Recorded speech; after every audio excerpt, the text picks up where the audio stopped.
سادات اندازہ میں ہوئے سدھ ذرہ. اب تو ذرہ جو اور نیچے تقسیم ہوتے ہوتے ایٹمز اور پھر پروٹونز اور معلوم کہاں تک چلا گیا ہے،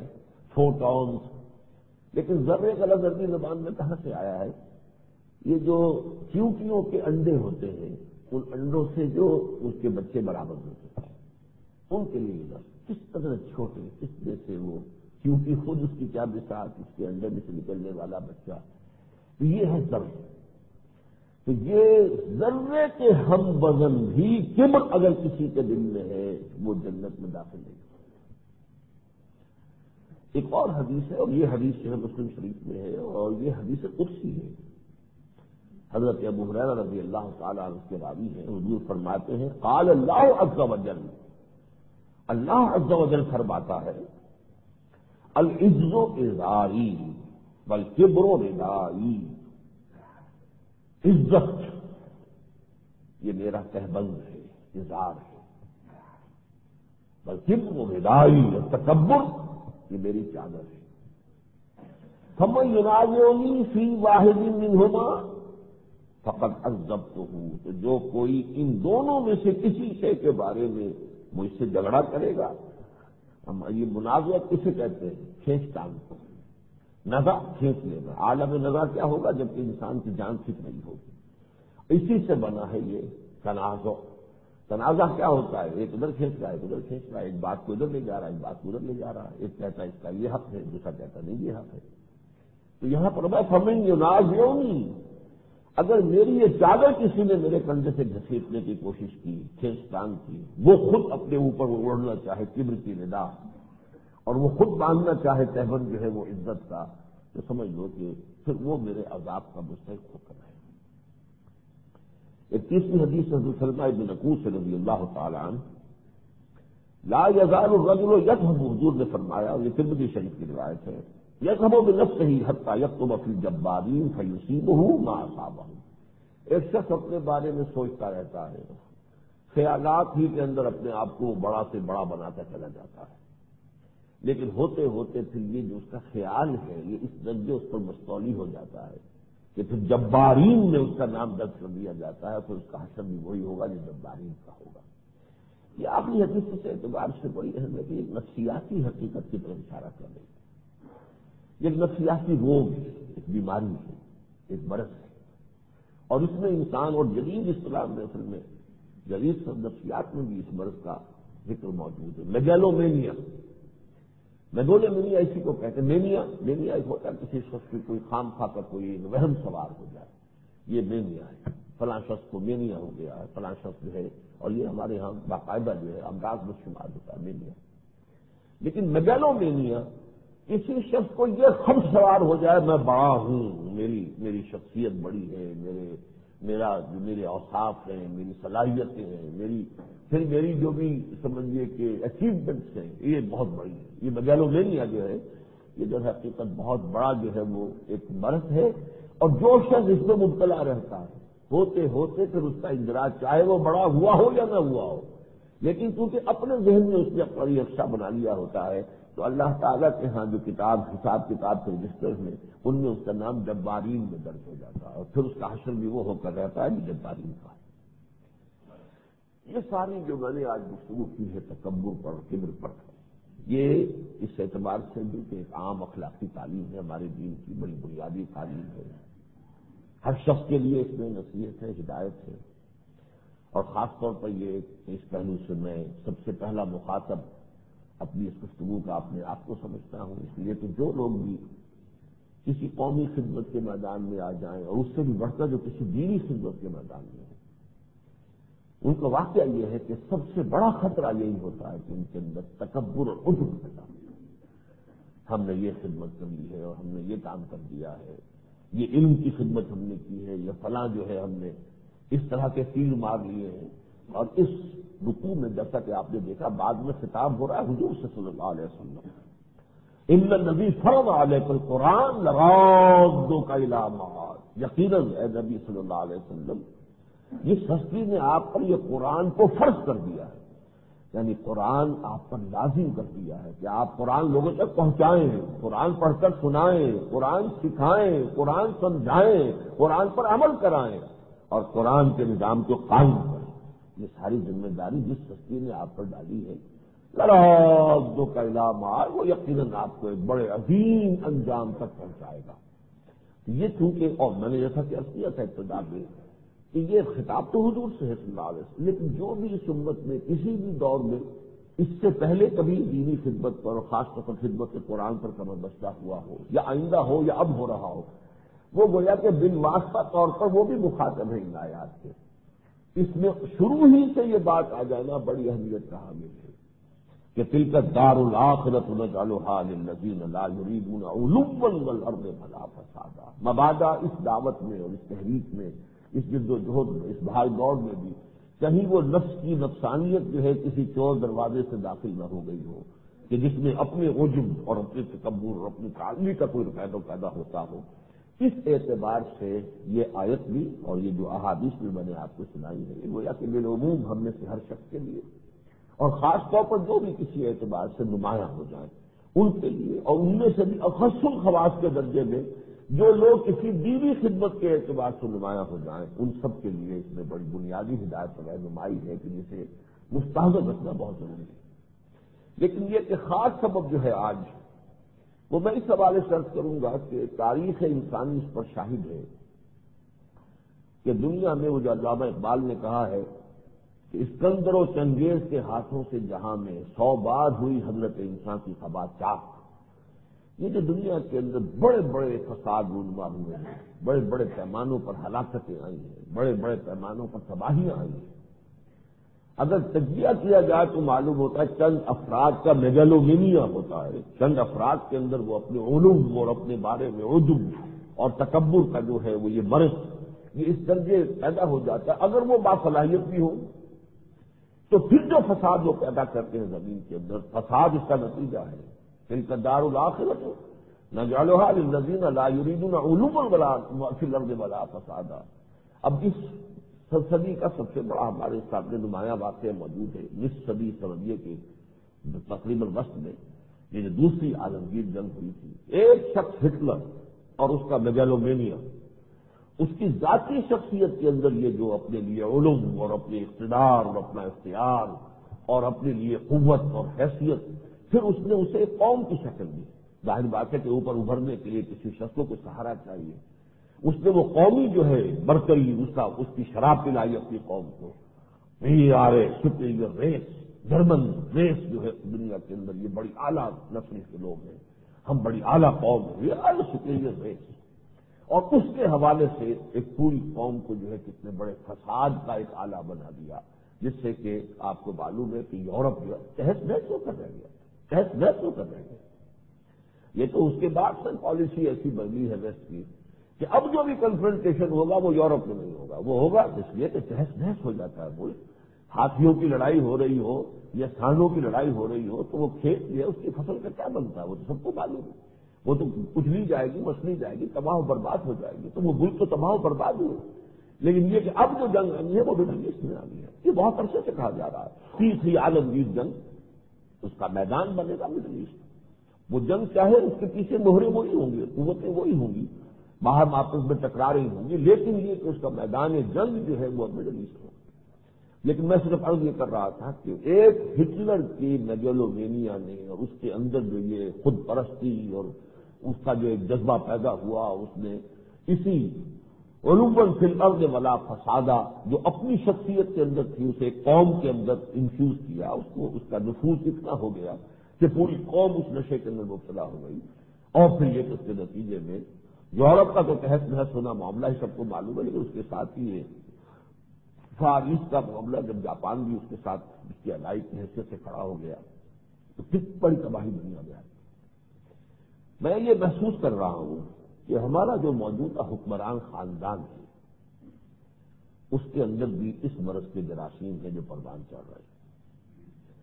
ذاتی اقتدار، ذاتی اختیار، اپنی قوت کو بڑھاتے چلے جانے کا، کوئی انا ولا غیری، کوئی مقابلے میں ہمارے نہ آئے، کوئی سر اٹھا کر چلی ہے رسم کے کوئی نہ سر اٹھا کے چلے، کوئی بات نہ کر سکے،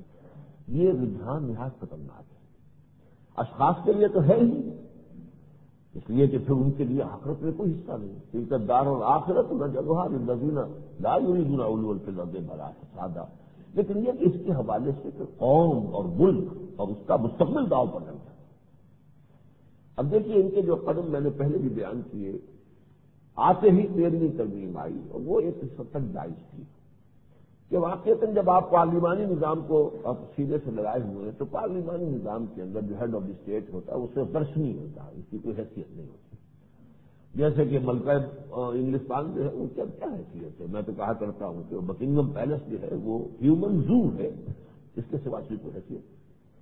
اسی طریقے سے جہاں کی صدارت میں ہوگی وہ اسی معنی میں کچھ تقریبات ہوں اس کی صدارت کر لے، کہنے کو جو فوج جو ہے وہ اس کے براہ راست جو ہے اس کے تابع ہوتی ہے،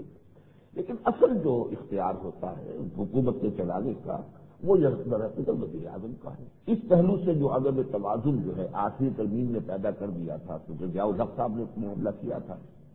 اور وہ شاید اپنے بارے میں ابھی کافی پرامید تھے کہ کافی طویل عرصے تک وہ صدر رہ سکیں گے، تو انہوں نے وہ اصل ترب کا پتہ اپنے ہاتھ میں رکھ لیا تھا۔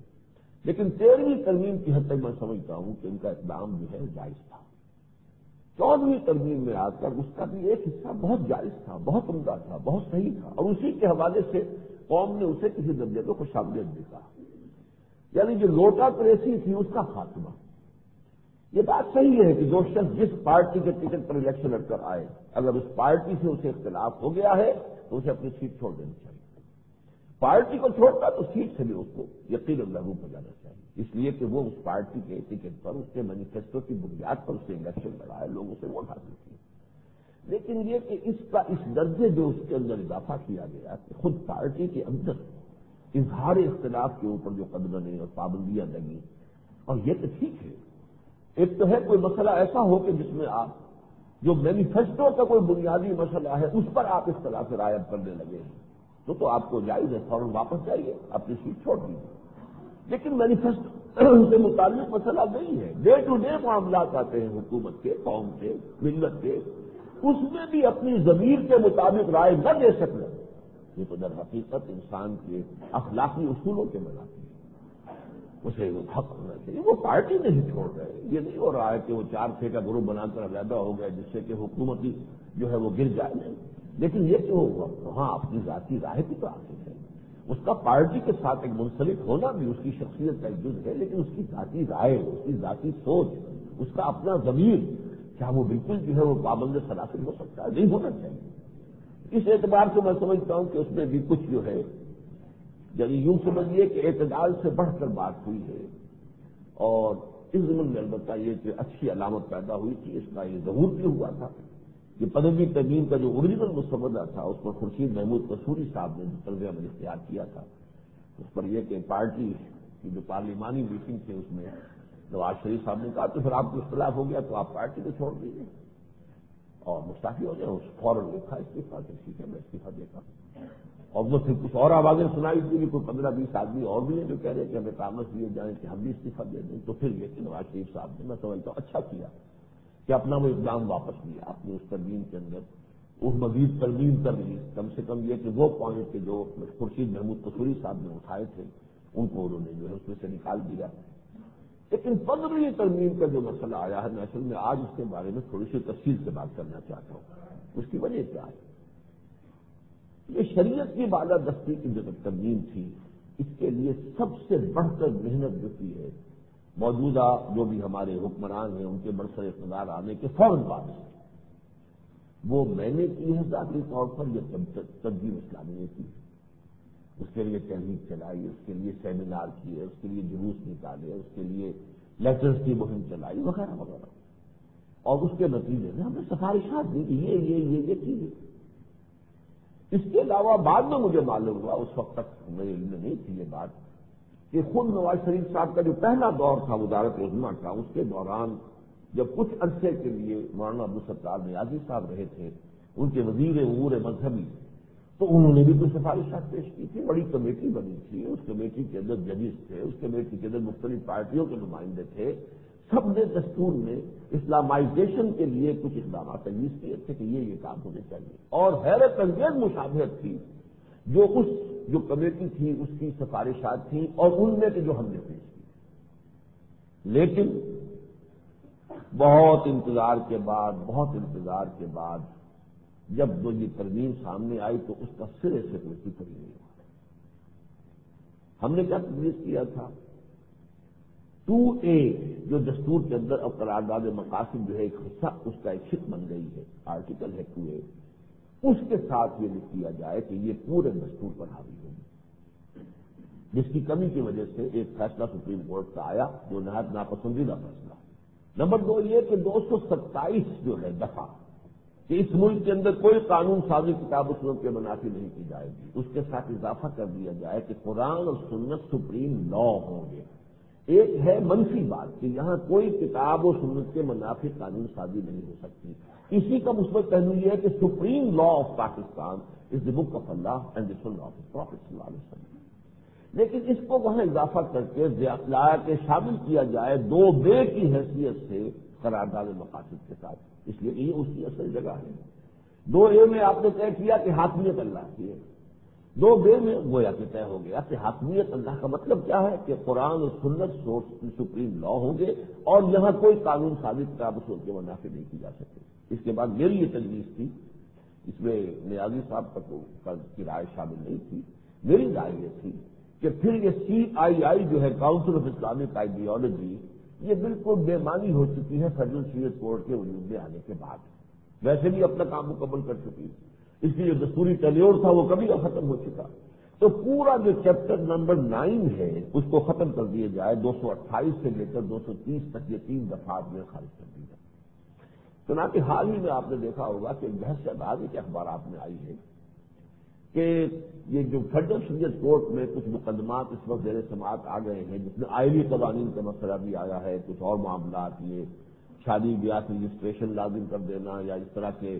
طلاق کے لیے نوٹس دینا اور تعدد ازدواج کے لیے اجازت حاصل، یہ مسلم لا کا حصہ ہے۔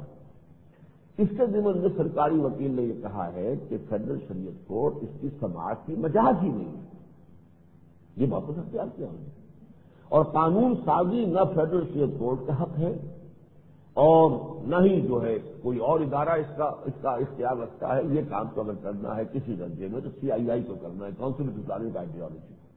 اور کاؤنسل آف اسلامک آئیڈیالوجی کی سفارشات کی ہمارے دستور میں کوئی ایسی حیثیت معین نہیں کہ اسے لازماً نافذ کیا جائے گا۔ یہ ہے وہ مخمصہ جس میں یہ ملک چل رہا ہے۔ چنانچہ ہم نے یہ عرض کیا تھا کہ در حقیقت اس ہمارے دستور میں مکمل اسلام موجود ہے، لیکن کچھ کمیاں ہیں، کچھ خلا ہے، کچھ چور دروازے ہیں۔ ان زخموں کو پر کر دیجیے تو سارے اسلام کے نفاذ اور اسلامی شریعت کے نفاذ کا جو پروسیس ہے اس میں بہترین طریقے پر طے کر دیا گیا۔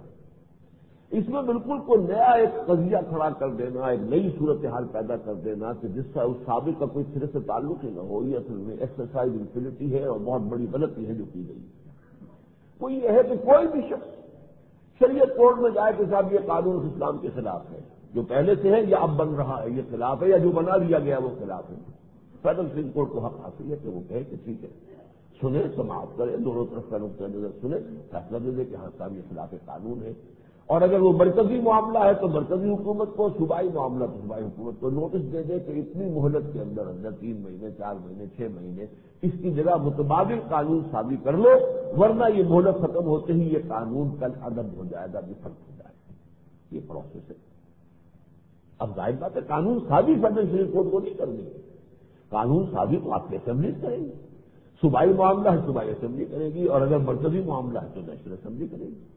قانون سازی فیڈرل شریعت کورٹ کا کبھی بھی مقصود نہیں رہا، بلکہ یہ تھا کہ وہ تو یہ فیصلہ دے گی، ٹیکنیکل ایشو طے کرے گی کہ آیا اس قانون میں کتاب و سنت کی حدود سے تجاوز ہو گیا یا نہیں ہو گیا۔ اگر یہ ہے with in the limits, okay it will continue, جو بھی سائی گیا ہے یا جو بھی شکایتی گیا ہے اس کی شکایت میں ڈسمس ہو جائے گی۔ لیکن اگر شریعت کورٹ طے کر دے کہ واقعی صحیح ہے، یہ حصہ اس قانون کا یا یہ قانون پورا کا پورا شریعت کے منافی ہے، تو قدم ہو جائے۔ یہ موجود ہے پروسیس۔ اور اس کے کمیاں کیا تھی؟ ایک تو یہ کہ اس کے اوپر آپ نے پابندیاں لگا دی، یہ فیکٹ جو ہے پبلک مسلم پرسنل لا، یہ بھی اس کی جورسڈکشن سے خارج ہے، اس کے بارے میں شریعت کوڈ بات نہیں کر سکتی۔ اسی طریقے سے جو آپ کے جو پروسیجرل لاز ہیں، جو ہماری عدلیہ ہے، سی آر پی سی ہے، کرمنل پروسیجر کوڈ، یا یہ کہ جو بھی ضابطہ دیوان، یہ بھی خارج ہے، اس کے اوپر بھی شریعت کوڈ بات نہیں کر سکتی۔ دستور پاکستان تو ہے ہی وراء الورا، ثم وراء الورا، ثم وراء الورا، وہ شریعت کوڈ کے دائرے میں کہاں سے آ جائے گا؟ 10 سال کے لیے مالی معاملات کی ہتکڑی تھی، وہ کھل گئی، جس پر کہ فیڈرل شریعت کورٹ نے فیصلہ دے دیا کہ بینک انٹرسٹ ربا ہے، حرام ہے، اور حکومت کو مہلت دی 6 مہینے کے اندر اندر اس کی جگہ متبادل نظام تجویز کر لے، ورنہ یہ کہ اس کے بعد یہ فیصلہ جو ہے نافذ ہو جائے گا۔ تو پوری کی پوری مشین موجود ہے، صرف یہ کہ جو پابندیاں اوپر لگا دی گئی وہ ہٹا دیتے، اور فیڈرل سول کورٹ میں اسٹرینتھ بڑھائیے، عالم ججوں کی تعداد بڑھائیے، ان کی شرائط ملازمت بہتر کیجیے، آپ جو ہے ہائی کورٹ کے اور سپریم کورٹ کے ججز کے مساوی کر دیجیے، تاکہ یہ باقاعدہ ایک چلنے والی مشین بن جائے اور یہ ایک انسٹیٹیوشن ہمارا بن جائے، دستوری انسٹیٹیوشن ہو۔ اور اس کے بعد میرے خیال میں کاؤنسل آف اسلامک آئیڈیالوجی ایک سفید ہاتھی ہے، اس کی کوئی ضرورت نہیں۔ ان سب کو چھوڑ کر جو بات کی گئی ہے وہ یہ کہ کوئی بحث نہ میری تجاویز نہ وہ سابقہ خود ان کے اپنے دور حکومت میں جو کمیٹی بنی یا اس کی تجاویز، صرف سے کوئی ریفرنس نہیں، کوئی سروکاری نہیں۔ ایک تو بالکل نیا قضیہ چھیڑ دیا گیا، امر بالمعروف نہیں المنکر۔ امر بالمعروف اور نہیں المنکر یہ قانونی اصطلاحات نہیں ہے، یہ اخلاقی تعلیمات ہے۔ آپ کو معلوم ہے جیسے کہ زکوٰۃ ایک قانونی معاملہ ہے، عشر قانونی معاملہ ہے، وہ آپ سے لیا جائے گا، زبردستی کے لیا جائے گا، اس سے قانون کا معاملہ ہے۔ لیکن جو کہا جاتا ہے کہ جو کو ضرورت سے زائد ہو اللہ کی راہ میں خرچ کر دو، یہ قانونی بات نہیں ہے۔ اگر یہ آپ کرنے لگیں گے تو پھر تو فساد ہو جائے گا۔ اسے چھوڑ دیا ہے، جس کے اندر جتنا جتنا جذبہ پیدا ہو جائے اللہ سے محبت کا، آخرت کی ترجیح کا، وہ اپنا پیٹ زیادہ سے زیادہ جو ہے وہ کاٹے، اپنی بیلٹ کو جو ہم کہتے ہیں کہ اور تنگ کرے، اور اپنا زیادہ سے زیادہ جو ہے وہ اللہ کی راہ میں دے، اللہ کے بینک میں جمع کرائے۔ لیکن یہ اخلاقی تعلیم ہے، یہ قانونی تعلیم نہیں ہے۔ قانون زکوٰۃ ہے، وہ لیا جائے گا، عشر ہے وصول کیا جائے گا۔ اسی طریقے سے جب دین کی تکمیل ہو گئی، الیوم اکملت لکم دینکم واتممت علیکم نعمتی ورضیت لکم الاسلام دینا، اب قانونی اور دستوری سطح پر تو چیزیں معین ہو گئی۔ الحلال بین والحرام بین، یہ حلال بھی بالکل بین ہے اور یہ حرام بھی بالکل بین ہے۔ وبینہما مشتبہات، ہاں اس کے درمیان میں کچھ گریڈز ہیں۔ مثلاً یہ کہ حلال کی طرف سے اگر آپ چلیں گے تو حلال سے ذرا کم تر بین جو حلال ہے، بین حلال، اس سے کم تر درجے میں آپ کو مباح نظر آئے گا۔ وہ شے جس کی حرمت ثابت نہیں وہ مباح ہے، بلکہ اس سے بھی قریب تر ہوگا مستحب، جو چیز پسندیدہ ہے، اگرچہ وہ آپ پر فرض نہیں کی گئی، لازم نہیں کی گئی۔ پھر یہ ہے کہ پھر مکروہ آ جائے گا، مکروہ تنزیہی، مکروہ تحریمی، پھر حرام۔ یہ قانون جو ہے مرتب ہو چکا، مکمل ہو چکا۔ الیوم اکملت لکم دینکم واتممت علیکم نعمتی ورضیت لکم الاسلام دینا۔ جو معروف ہے اس کی شکل بھی شریعت نے معین کر دی ہے، اور جو المنکر ہے اس کی شریعت بھی کی شکل بھی معین ہو۔ قانون اور دستور کی سطح پر تو اس کی تنفیذ کا مسئلہ ہوگا، باقی اخلاقی تعلیمات ہیں اپنی جگہ پر ہے، اس کو جتنا بھی فروغ دیا جا سکے۔ ہر انسانی گھر کے ماحول میں بھی ہر فرد جو ہے گھر کا وہ یہ سمجھے کہ اس گھر کی چار دیواری کے اندر ہم میں اس کا فرض ہے کہ ذرا سی بھی برائی کو سر اٹھاتے دیکھیں تو دبائیں اس کو، اور خیر کا پرچار کریں، اسے پروان چڑھائیں۔ محلے والے یہ سمجھے کہ ہمارا فرض ہے کہ ہم اپنے اپنے محلے کی فضا کے اندر برائیوں کو دبائیں، بھلائیوں کو فروغ دیں۔ اسی طریقے سے یہ ہوتے ہوتے پورے معاشرے کی سطح پر آ جائے گا۔ جس آیت کے حوالے سے وہ گفتگو کر رہے ہیں وہ آیت اصل میں حضور کے مینیفیسٹو کی حیثیت رکھتی تھی صلی اللہ علیہ وسلم۔ وہ آیت نازل ہوئی ہے جبکہ حضور جا رہے تھے مکے سے مدینے کی طرف سفر ہجرت پر تھے، دوران سفر ہجرت میں وہ آیت نازل ہوئی ہے، الذین ان مکناہم فی الارض اقاموا الصلاۃ وآتوا الزکاۃ وامروا بالمعروف ونہوا عن المنکر۔ وہ لوگ کہ جنہیں جب ہم زمین میں تمکن عطا کرتے ہیں، غلبہ اور اقتدار دیتے ہیں، تو وہ نماز قائم کرتے ہیں، زکوٰۃ دیتے ہیں، زکوٰۃ کا نظام قائم کرتے ہیں، اور نیکی کا حکم دیتے ہیں، بدی سے روکتے ہیں۔ یہ وہ اس وقت تک ابھی احکام آئے ہی نہیں۔ اصل میں یہی معروف ہے کہ جس کے لیے احکام آنے شروع ہوئے، یہی منکر ہے جس کی حرمت کے لیے احکام شروع ہوئے۔ یہ پورا عمل جو ہے جب وہ الیوم اکملت لکم دینکم واتممت علیکم نعمتی ورضیت لکم الاسلام دینا، وہاں جا کر مکمل ہو گیا۔ تو دستور اور قانون کی سطح پر یہ بالکل بے محل اور لا تعلق ہے یہ موضوع چھیڑ دینا کہ امر بالمعروف اور نہی عن المنکر کا معاملہ جو ہے، اس میں یہ کہ یہ جو طے شدہ ہمارے ہاں نظام ہے شریعت کا، اور جو بھی ہمارے دستور میں طے ہے، اس کے تحت اس کی تنفیذ کے عمل کو جاری رہنا چاہیے، جیسا کہ میں نے عرض کیا ہے۔ اس میں ایک اور پہلو یہ نکلا کہ امر بالمعروف اور نہی عن المنکر کے ضمن میں پورا اختیار، اگرچہ لفظ تو یہاں پر obligation ہے، the federal government shall be under an obligation to take steps to enforce the Sharia، لیکن یہ کہ یہاں پر فیڈرل گورنمنٹ کا لا کر معاملہ کان کھڑے کر دیے گئے صوبائی حکومتوں کے، اور چونکہ پہلے سے ایک ملک کا پس منظر ہے، صوبوں کے معاملات، صوبائی خود مختاری یا اختیاری آٹونومی، اس کی بحث ہمارے یہاں چلی آ رہی ہے۔ سن 73 میں جو معاملہ طے ہوا تھا، کچھ لوگوں نے ریزرویشن اس کو قبول کیا تھا، اور اس کے بعد بھی معتدل مواقع پر، چاہے وہ صوبہ سرحد ہو، صوبہ سندھ ہو، صوبہ بلوچستان ہو، ان کی طرف سے ریزرویشن آئی ہے۔ یہ بحث چل رہی تھی، اس میں کوئی ابھی یوں نہیں سمجھے کہ کوئی بڑی کریٹیکل فگر اختیار نہیں کی تھی۔ اچانک یہ لفظ لا کر دستور میں انہوں نے محسوس کیا کہ یہ تو فیڈرل حکومت جو ہے در حقیقت فیڈرل گورنمنٹ یہ اپنے آپ کو قوی کر رہی ہے، اور اختیار مطلق جو اپنے ہاتھ میں لے رہی ہے۔ حالانکہ اگر تو شریعت کا مسئلہ ہے تو وہ تو کوئی کسی حکومت کا مسئلہ نہیں، فیڈرل کا یا صوبائی کا، وہ ریاست کا فنکشن ہے۔ اور یہ بھی میں آبزرو کر لوں کہ ریاست کے فنکشن کے ضمن میں یہ چیزیں پہلے سے طے ہیں۔ ہمارے دستور کے بالکل ابتدائی حصے میں پرنسپلز آف پالیسی میں جو دفعہ 31 ہے، اس میں یہ سب چیزیں طے ہیں۔ ریاست کا فرض ہے کہ وہ مسلمانوں کو اسلامی زندگی گزارنے کے قابل بنائے، ان کے لیے فروغ ہو ان چیزوں کا جس سے کہ وہ اسلامی زندگی کو اختیار کر سکے، تو یہ ریاست کے فرائض میں سے ہے۔ یہاں پر فیڈرل گورنمنٹ کے اختیار کی حیثیت سے لا کر اب وہ جو لوگ کے صوبائیت کے علم بردار ہیں یا پرچارک ہیں، انہیں گویا کہ ایک ہتھیار فراہم کر دیا کہ انہیں یہ کہنے کا موقع ملا کہ در حقیقت اس کے پردے میں یہ جو وفاقی حکومت ہے یہ اپنے تسلط کو مزید بڑھانا چاہتی ہے۔ اور اسی میں جو آخری چوتھا اس کا سب سیکشن ہے، the provisions of this article shall have effect notwithstanding anything contained in the Constitution, any law or judgment of any court۔ اب اس کے بارے میں بھی میری رائے یہ ہے کہ یہ بالکل صحیح ہے، لیکن کہاں ہونا چاہیے؟ یہ جیسا کہ میں نے عرض کیا، یا تو قرارداد مقاصد کے ساتھ اس کو ایڈ کیا جائے،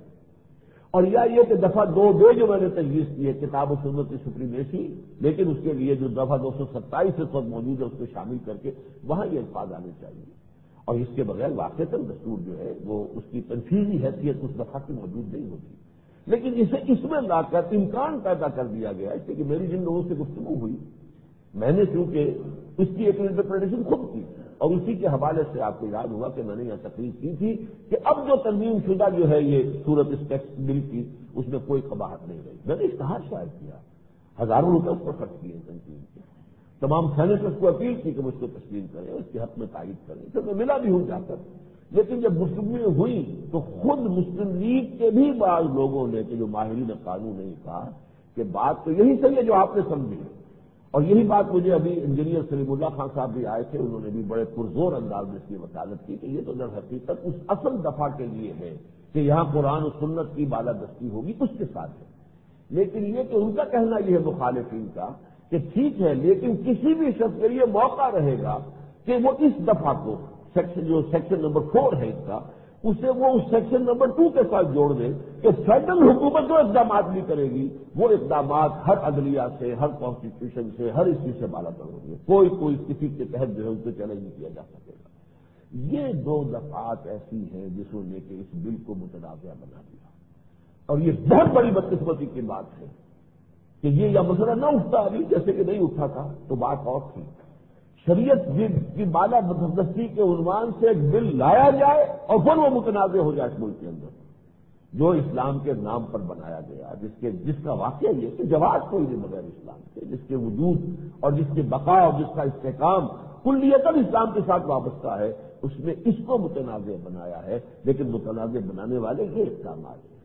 ایک تو امر بالمعروف نہی عن المنکر کی بحث ایک نیا قضیہ چھیڑ دیا گیا۔ اب اس کی پوری ڈیفینیشن کیجیے، معروف کسے کہتے ہیں، منکر کسے کہتے ہیں۔ جیسا کہ میں نے عرض کیا، یہ قانونی اصطلاحات ہے ہی نہیں، قانونی اصطلاحات ہے حرام، یہ مکروہ ہے تحریمی، یہ مکروہ ہے تنزیہی، یہ مباح ہے، یہ مستحب ہے، یہ مسنون ہے، یہ واجب، یہ قانونی اصطلاحات ہے۔ ہمارے فقہاء نے، علماء نے معلوم کتنی کتنی محنتیں صرف کی ہیں کتاب و سنت کی تمام تعلیمات کو جب قانون کا جامہ پہنایا ہے تو وہ شکلیں ہمارے پاس مدبر صورت میں موجود۔ اس قانون کی حیثیت سے یہ امر بالمعروف نہی عن المنکر کا ذکر بالکل نئی بحث چھیڑ کر ہوا کیسے ہے؟ ظاہر بات ہے کہ کوئی خوشامدی ٹولہ ہے آس پاس ان کے، جس نے اپنے اور نمبر بنانے کے لیے جو ہے یہ راستہ انہیں دکھایا ہے۔ لیکن میں یہ پھر بھی عرض کروں گا کہ کوئی بھی خوشامدی ٹولہ اگرچہ ہوتا ہے یہ کہ صاحب اقتدار لوگوں کے گرد ایسے لوگ جمع ہو جاتے ہیں، لیکن یہ ہے کہ اس کا بھی الزام پھر آتا ہے فائنل انالیسس، آخری تجزیے خود اس شخص پر، اس لیے کہ ایسے لوگوں کا اس کے گرد جمع ہونا اس کی شخصیت کی کسی کمزوری کی علامت ہے۔ وہ خوشامد پسند ہے، وہ چاہتا ہے کہ لوگ جو ہے بس اس کی ہاں میں ہاں ملائے اور اس کی بات جو ہے اس کی جے بولتے رہیں، تبھی یہ ہے کہ وہ لوگ قریب سے قریب تر ہو جاتے ہیں، اور جن لوگوں کے اندر ذرا بھی مادہ ہو صحیح بات کہنے کا وہ پھر پیچھے ہٹنے شروع ہو جاتے ہیں، دور ہو جاتے ہیں۔ یہ صورتحال ہے۔ اگرچہ میں اپنی مایوسی کا اعلان عام بھی کر چکا ہوں، لیکن پھر بھی کہتا ہوں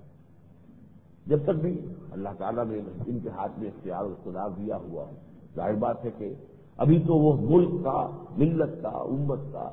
خیر یا شر بہت کچھ ان کے ہاتھ کے اندر ہے۔ اب میں پھر آپ اپیل کر رہا ہوں کہ وہ اپنی صدری تنظیم پر نظر ثانی کریں، ہماری سفارشات، اور چلیے ہم سے چھوڑ دیجیے ہمیں وہ سفارشات کہ جو ان کے اپنے سابقہ دور حکومت میں ان کی اپنے وزارت امور مذہبی کے زیر اہتمام ایک بہت بڑے اور بہت ہی یہ سمجھیے کہ جس میں کہ تمام فرقوں کی بھی نمائندگی کی، ان کے بڑے بڑے لوگ اس میں شامل تھے، انہوں نے جو سفارشات پیش کی ان کو سامنے رکھے، دستور میں ترمیم کریں ان کی روشنی کے اندر، اور ایک لفظ کا اضافہ صرف کرنا تھا جس کے لیے آپ نے اس کا لمبا چوڑا جو ہے وہ ایک دیباچہ بنا دیا، اس کے ساتھ ایک پورا جو ہے ایک باب چیپٹر کی حیثیت اس کی ہو گئی ہے۔ اس سے ذرا ہٹ کر شریعت کی بالادستی اور اس کی تنفیذ کے لیے جو دستور کے اندر جو بھی مشینری بنی ہوئی ہے اسی کے حوالے سے بات کو آگے لے کر چلنے کا معاملہ اختیار کریں۔ میں اللہ تعالیٰ سے دعا کرتا ہوں کہ اللہ تعالیٰ ان کو اس کی توفیق دے کہ وہ اپنے طرز عمل پر نظر ثانی کریں۔ بہرحال لوگوں کے دل جو ہے اللہ کے ہاتھ میں ہے، اللہ تعالیٰ جدھر چاہتا ہے پھیر دیتا ہے۔ دوسری بات جو مجھے کرنی تھی کہ یہ جو میگیلومینیا، اگر یہ ایک مرض ہے جو ان کے ہاں جراثیم جس کے پروان چڑھ رہے ہو، تو اس کا ایک مظہر یہ تھا کہ احتساب احتساب احتساب احتساب کا جو ایک مرتبہ تو یہ سمجھیے کہ پورے ملک کے اندر اخبارات میں ذرائع ابلاغ کے اوپر گویا کہ چھا گیا تھا لفظ احتساب۔ اس احتساب کو اولاً تو انہوں نے سن 85 سے شروع نہ کر کے پہلے ہی مشروع کر دیا، اپنا سابقہ دور حکومت وغیرہ سب اس سے خارج ہے۔ نمبر 2 یہ کہ واضح طور پر یک طرفہ احتساب، اب سارے معاملے کے اندر جو صورت سامنے ہے میں اپنی تفصیل میں جانے کے لیے اس وقت نہ وقت ہے،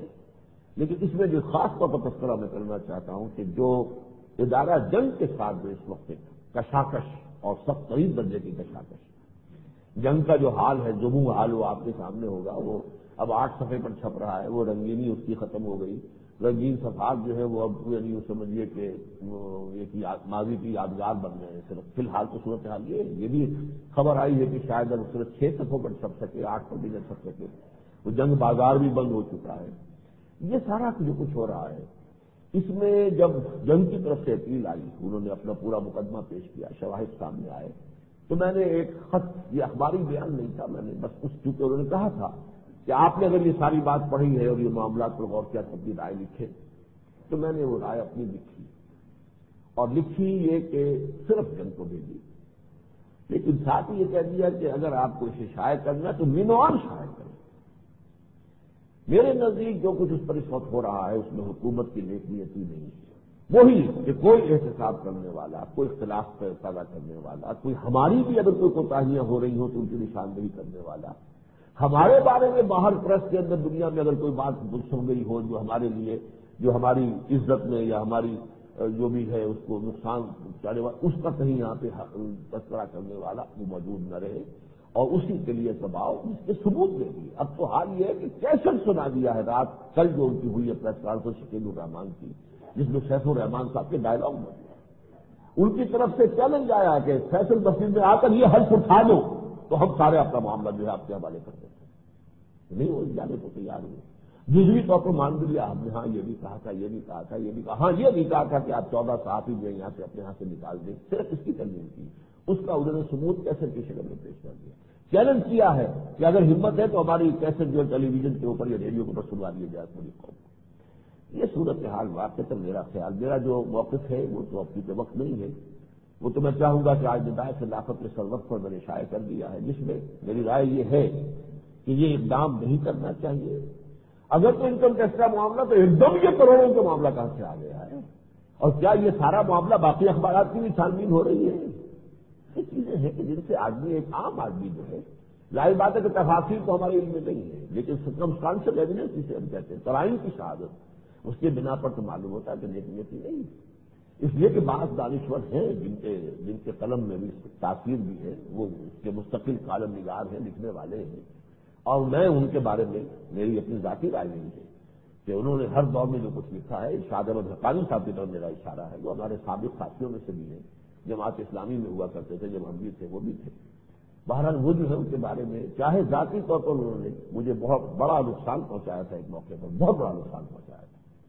اور وہ بھی بہت غلط انداز میں، جو کہ صحافت کے اصول ان کے منافی ہے بالکل، وہ بھی میں تذکرہ کر ہی دوں کہ آ گیا ہے۔ وہ جس زمانے میں وہ میرا معاملہ کافی اچھلا ہوا تھا پریس میں اور اخبارات میں، اور جو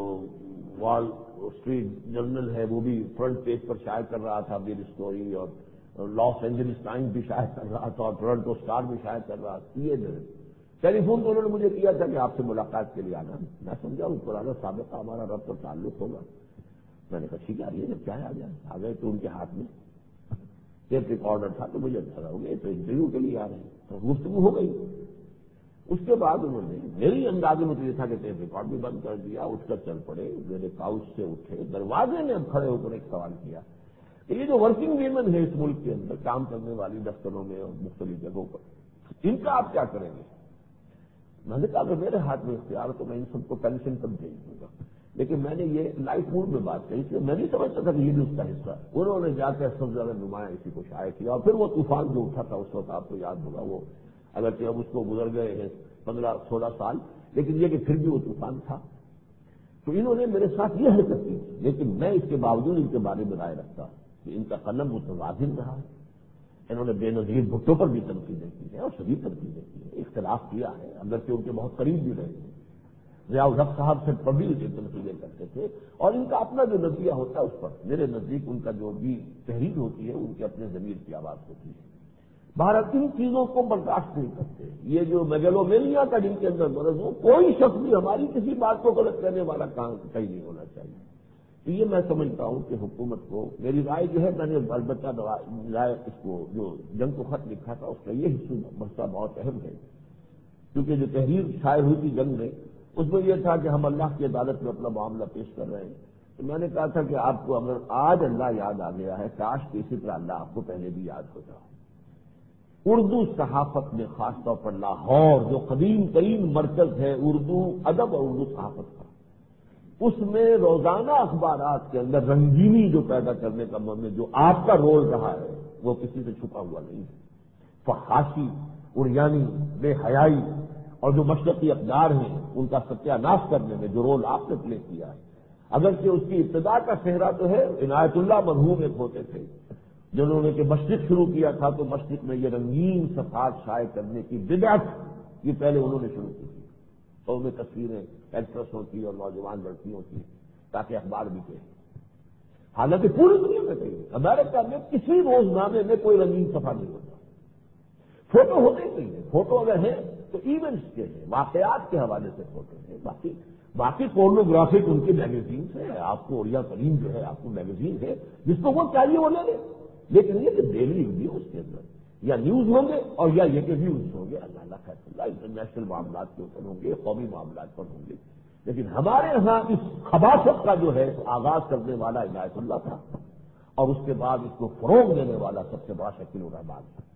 یہ بھی میں نے اس میں لکھ دیا ہے کہ اب بھی اگر آپ چاہتے ہیں تو آپ بھی توبہ کریں اللہ کی جناب میں، آخر بغیر ان تصویروں کو بھی اخبار چل سکتا ہے، اور آج تک بھی چھپ رہا ہے بغیر ان چیزوں کے رنگینی کے، یہ بات چلتا خیر ہمیں کہنا ہے وہ چاہے کسی کے خلاف جاتا ہو، کسی کے ہم حلیف نہیں، کسی کے ہم حریف نہیں، یہ میرا پورا بیان جو ہے آپ کو اخبار میں وہ مل جائے گا ندائے خلافت کے سربت پر۔ ایک اور معاملہ کہ جو قومی سطح پر بہت اہمیت کا ہے، میں تو چاہتا تھا اس رکوع کے بارے میں مزید گفتگو، لیکن یہ کہ مجھے وہ دوسرا موضوع جو ہے اس رکوع کی ان آیات کا وہ اب اگلے جمعے کے لیے رکھنا ہوگا۔ دو چیزیں ہوئی ہیں عالمی جو معاملات ہمارے ہیں ان کے اعتبار سے۔ IMF سے ہمیں وہ جاں بلد مریض کو جو انجیکشن دیے جاتے ہیں، کچھ اور زندہ رہ جائے کچھ اور زندہ رہ جائے، اس کا ایک انجیکشن ہمیں لگ گیا، جس پر کہ بڑے شادیانے بجائے جا رہے ہیں اور بہت خوشی کا اظہار، بڑی کامیابی کا معاملہ ہو رہا ہے۔ لیکن یہ کہ سب جانتے ہیں کہ معیشت کو اس طرح کے مصنوعی سہاروں سے آپ اٹھا نہیں سکتے۔ BBC نے کہا کہ یہ اصل میں امریکہ یہ چاہتا ہے، جو بات ہم سب کہتے رہے، امریکہ یہ چاہتا ہے یہ ملک ختم نہ ہو، رہے صحیح، رہے کمزور، دست نظم رہے ہماری پالیسیز کے تابع رہے، لیکن یہ کہ بہرحال اس کو کچھ نہ کچھ وقت پڑنے پر اتنی غذا دے دی جائے کہ مرے نہ، جان نہ نکلے۔ اس کا ایک مظہر ہے کہ جو ہو گیا ہے، بہرحال اس سے بھی اگر ہم کو فائدہ واقعتاً اٹھا سکیں، حالانکہ بہت مشکوک تھے، اس پیسے کا استعمال جن ہاتھوں میں پہلے تھا انہی ہاتھوں میں اب ہوگا۔ جو کچھ ہمارے ہاں مس مینجمنٹ پہلے ہوئی ہے، یہ جو بھی مس اپروپریشن پہلے ہوئی ہیں وہ اب بھی ہوگی۔ ظاہر بات ہے کہ اس پوری مشینری کی تو قلب ماہیت نہیں ہو گئی ہے، ان کا مزاج نہیں بدل گئے ہیں، ان کی اور اگر کوئی نااہلیاں ہیں وہ بھی ہے چونکہ پورے۔ لیکن بہرحال یہ کہ اگر ہمیں کوئی ایک تھوڑی بہت کوئی اگر، لیکن دوسری بات اصل میں یہ سوچنے کی ہے وہ یہ ہے کہ اگر تو ہم یہ سمجھ لیں کہ یہ ایک سلو پوائزننگ ہے جو ہمیں دی جا رہی ہے، اس سے بھی ہمیں مرنا ہی ہے، لیکن ایک مرتبہ کھڑے ہو جائیں کہ نہیں ہم نے دینے کا، no more default, we are not in a position to pay your interest. ہاں اگر آپ اپنا لینا چاہتے ہیں تو وہی جو ڈیٹ سویٹی سویپ کا ذریعہ جو ہے جو لیٹن امریکہ میں آپ نے استعمال کیا وہ استعمال کیجیے، باقی ہم یہ جب تک نہیں کریں گے معاملہ نہیں بنے گا۔ اس لیے کہ بہرحال اب جو ملا وہی قرضے میں اضافہ ہو گیا۔ ٹھیک ہے، یہ کہا گیا ہے کہ پہلے 2-3 سال اس کے اوپر جو اضافی سود ہے وہ ابھی نہیں شمار ہوگا، لیکن وہ 2-3 سال جاتے کیا دیر لگتی ہے، پھر تو وہ سود جو ہے اس کی مقدار بڑھے گی اور وہ پھر آپ کو پورا کرنا ہوگا۔ ان میں سے کوئی بھی آپ کو کوئی پیسہ تو دینے کو تیار نہیں اپنی جیب سے، وہ دور تو گزر گئے، جبکہ ایک اپنی کسی سیاسی اور جو عالمی اسٹریٹجیز ہوتی تھی ان کے پیش نظر کی مدد کیا کرتے تھے، وہ دور اب گزر گیا۔ اس لیے کہ اب تو وہ سول سپریم پاور آن ارتھ ہے، انہیں کوئی خطرہ روس سے ہے نہ کسی اور سے ہے۔ اس حوالے سے اب ان کو اس طرح کی امداد کسی کو دینے کی ضرورت نہیں ہے کہ کسی کے مقابلے میں کسی کو ذرا کھڑے رکھنا ہے۔ اب تو سارا معاملہ جو خالص ساہوکارانہ معاملہ ہے جو ہو رہا ہے، اور اس کے اندر بہرحال یہ شکل جو ہے اللہ تعالیٰ توفیق دے دے، ایک مرتبہ طے کر کے کھڑے ہو جائیں، اور وہ اسی طرح ہوگا کہ سود کو ختم کریں، دین کے حوالے سے سود انٹرنل ایکسٹرنل دونوں ختم۔ لیکن اس وقت میں اس موضوع پر زیادہ بات نہیں کرنا چاہتا، لیکن دوسرا جو رخ ہے اس تصویر کا کہ IMF سے یہ انجیکشن جو ہے لائف سیونگ ڈرگ کا لگا ہے، اور ساتھ ہی ٹالبوٹ صاحب تشریف لا رہے ہیں، اور ٹالبوٹ صاحب کہے کے لیے آ رہے ہیں، صاف اعلان کر دیا گیا ہے کہ یہ جو CTBT وغیرہ کے معاملات ہیں ان پر یہ در حقیقت ایک ہے مسئلہ جس کے یہ دو رخ ہیں۔ ہمیں اس پورے پروگرام سے کسی نہ کسی طور سے ہٹانا ہے۔ یہ جو ورلڈ زائرزم ہے در حقیقت وہ کسی صورت میں یہ رسک لینے کو تیار نہیں ہے کہ پاکستان کے پاس ایسی صلاحیت ہے۔ پوری امت مسلمہ میں صرف پاکستان ہے، اللہ نے خصوصی اپنے فضل و کرم سے یہ صلاحیت عطا کی ہے، لیکن ہمارا حال یہ ہے ہم اپنی اس مجبوری کی وجہ سے،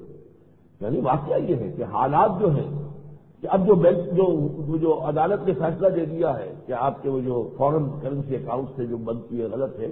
تو دن میں تارے نظر آ رہے ہیں، پیسے دیں گے کہاں سے؟ تو سب کھا چکے ہیں ہی نہیں پیسہ دیں گے کہاں سے؟ گویا کہ وہ باہر کا دیوالیہ پر نظر نہ ہو، ڈیفالٹ نہ ہو، تو انٹرنل ڈیفالٹ تو ہو گیا۔ اب یہ کہ سپریم کورٹ کچھ ریلیف دے دے، کچھ تھوڑی سی مہلت دے دے، لیکن ظاہر بات ہے